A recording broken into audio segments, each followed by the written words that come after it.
¿Quién fue Jesús de Nazaret? ¿Un revolucionario? ¿Un maestro? ¿Un profeta? ¿Es realmente Jesús el primogénito de toda la creación? Abramos la Biblia y sigamos juntos las huellas de la verdad, hasta que podamos decir, ¡Eureka! ¡Lo he descubierto! Y conoceréis la verdad, y la verdad os hará libres. ¡Eureka! ¡Lo he descubierto! La serie que te hará verdaderamente libre.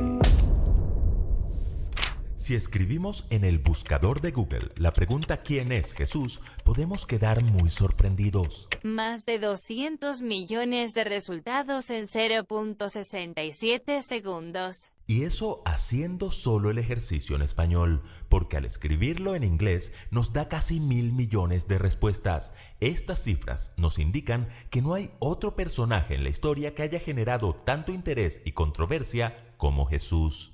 Ahora bien, así como hay millones de resultados, también hay millones de diferentes respuestas, que fue un revolucionario, un semidios, un maestro, un farsante, un profeta, el esposo de María Magdalena, o que es el Cristo, el Hijo de Dios. Pero para responder a esta pregunta no necesitamos ir a Google, no tenemos que viajar en un caballo de Troya, ni descifrar ningún código da Vinci. La respuesta está en la Biblia.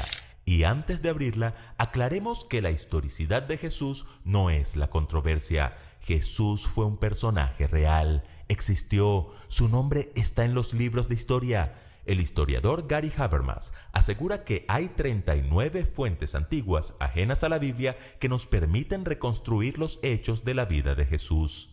El famoso erudito Gerd Ludemann, quien por cierto es ateo, es categórico al afirmar que la muerte de Jesús en la cruz es indiscutible, y ante la irrefutable evidencia, el escritor agnóstico Bart Ehrman no duda en afirmar que Jesús verdaderamente existió, nos guste o no. ¡Sorprendente! Pero, ¿fue solo un hombre o es realmente el Hijo de Dios? Hola Jairo. Esa es la verdadera controversia, que por cierto no es nada nueva. A los mismos discípulos les costó comprender la divinidad de Jesús. Ellos veían un hombre de carne y hueso. Dormía, despertaba, sentía hambre, comía, reía, lloraba, caminaba, se cansaba. De hecho, en cierta ocasión, un cansado Jesús dormía en la barca donde viajaba con sus discípulos y se levantó en el mar una tempestad tan grande que las olas cubrían la barca y llenos de miedo le despertaron. Señor, Señor, sálvanos, que perecemos. Dice la Biblia que Jesús reprendió a los vientos y al mar y se hizo grande bonanza. Entonces, maravillados, hicieron la famosa pregunta: ¿qué hombre es este que aún el viento y el mar le obedecen? ¿Lo notan? Si la naturaleza le obedecía, era 100% Dios, pero la tormenta lo encontró durmiendo, así que también era 100% hombre. Los discípulos lo entendieron y nosotros también debemos entenderlo. El apóstol Juan, quien estuvo en el barco aquella noche, escribió que en el principio era el Verbo, y el Verbo era con Dios, y el Verbo era Dios. Todas las cosas por Él fueron hechas, y sin Él nada de lo que es hecho fue hecho. Y luego afirma que aquel Verbo fue hecho carne y habitó entre nosotros. Como notarán, no había la menor duda en la mente del discípulo amado de que Jesús era Dios eterno en carne humana.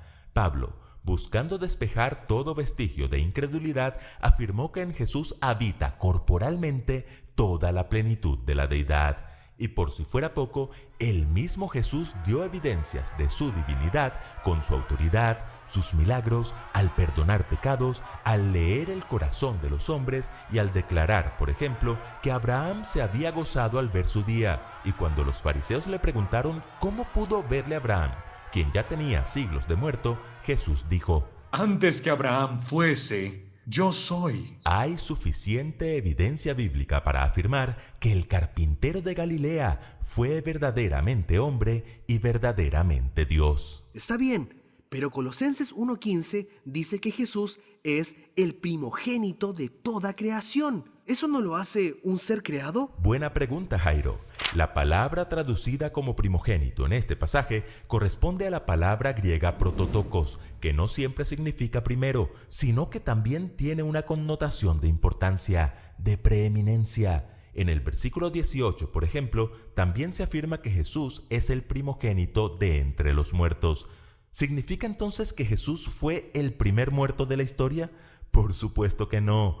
Cuando la Biblia dice que Jesús es el primogénito de toda la creación, lo que indica es que Cristo es el protagonista, el elemento principal. ¿Por qué? Allí mismo, en los versículos 16 y 17 está la respuesta. Porque en Él fueron creadas todas las cosas, las que hay en los cielos y las que hay en la tierra, visibles e invisibles. Todo fue creado por medio de Él y para Él, y Él es antes de todas las cosas, y todas las cosas en Él subsisten. ¡Wow! Entonces Jesús es el creador. ¿Y para qué vino a este mundo? Para resolver el mayor problema de la humanidad. El pecado trajo una sentencia de muerte sobre el hombre. Jesús fue enviado por el Padre y ungido del Espíritu Santo con el propósito de buscar y salvar lo que se había perdido. Porque de tal manera amó Dios al mundo, que ha dado a su Hijo unigénito, para que todo aquel que en Él crea no se pierda mas, tenga vida eterna. ¡Eureka! ¡Lo he descubierto! Querido amigo, un día Jesús les preguntó a sus discípulos, ¿qué dice la gente acerca de mí? Y ellos le contestaron lo que la gente decía, pero luego les preguntó, ¿y ustedes quién dicen que soy yo? Y esa es la pregunta que importa.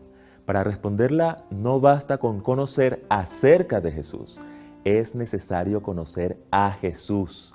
Y cuando le conozcas y creas en su palabra, podrás decir como Pedro, tú eres el Cristo, el Hijo del Dios viviente. ¿Quieres reconocer a Jesús como tu Salvador? Cierra tus ojos y oremos juntos. Amado Dios, gracias por darnos a Cristo. Ayúdanos a aceptarle y a conocerle, a reconocerle como nuestro Salvador personal. En Jesús. Amén.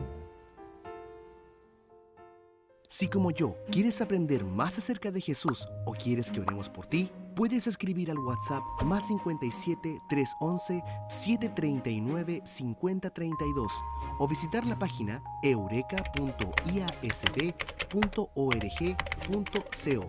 Nos vemos en el próximo capítulo de Eureka, lo he descubierto.